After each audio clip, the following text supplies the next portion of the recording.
بسم اللہ الرحمن الرحیم۔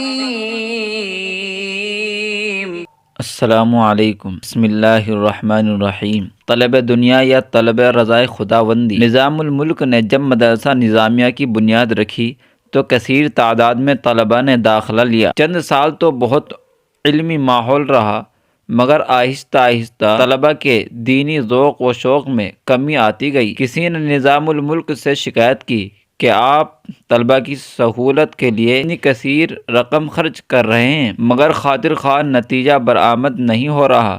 نظام الملک نے صحیح صورتحال معلوم کرنے کے لیے ایک دن بھیس بدلا اور عشاء کے بعد مدرسہ پہنچ گیا۔ دیکھا کہ طلباء تکرار کے لیے 2 اور 3 کی ٹولیوں میں بیٹھے ہوئے ہیں۔ نظام الملک ان میں سے ایک طالب علم کے پاس گیا اور سلام کرنے کے بعد پوچھا کہ آپ یہاں کیا کر رہے ہیں؟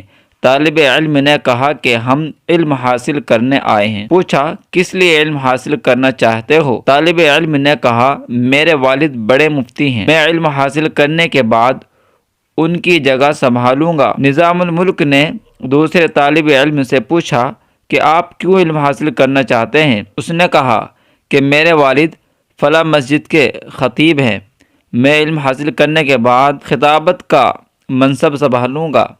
نظام الملک مختلف طلباء کے پاس جا کر یہی سوال پوچھتا رہا۔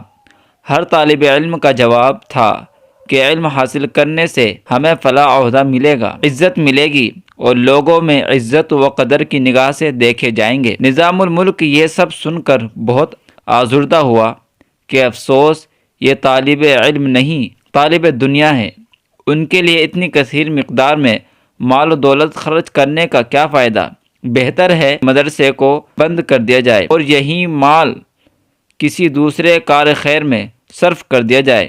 ان خیالات کا تانا بانا بنتے ہوئے نظام الملک مدرسے کے دروازے پر واپس پہنچا تو دیکھا کہ ایک طالب علم چراغ جلائے الگ تھلگ اپنی کتاب کا مطالعہ کرنے میں مشغول ہے۔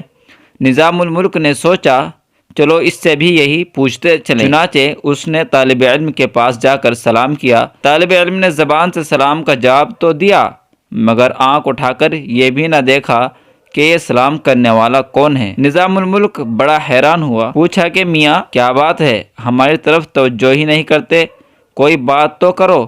طالب علم نے ٹکا سا جواب دیا کہ جناب میں یہاں آپ سے باتیں کرنے نہیں آیا۔ نظام الملک نے پوچھا کہ آخر یہاں کس مقصد کے لیے آئے ہو؟ طالب علم نے کہا کہ میں اللہ تعالیٰ کو راضی کرنا چاہتا ہوں اور مجھے نہیں معلوم کہ میں کیسے کروں۔ علم ان کتابوں میں موجود ہے، میں علم حاصل کرنے کے لیے یہاں آیا ہوں۔ اب آپ کی مہربانی آپ خواہ مخواہ سوالات پوچھ کر میرا وقت ضائع نہ کرے۔ نظام الملک یہ جواب سن کر اتنا خوش ہوا کہ اس نے ارادہ کر لیا کہ جب تک اس جیسا ایک بھی طالب علم موجود ہے میں مدرسے کے اخراجات میں کمی نہیں کروں گا۔ یہی لڑکا بڑا ہوا تو امام غزالی رحمۃ اللہ علیہ بنا۔ اس واقعے کے متعلق آپ کی کیا رائے ہے کامنٹ کریں۔ دوستو ویڈیو کو لائک اور شیئر کرنا بالکل نہ بھولیں اور ابھی تک ہمارے چینل کو سبسکرائب نہیں کیا تو سبسکرائب کریں۔ Thank you for watching. Like, subscribe and share.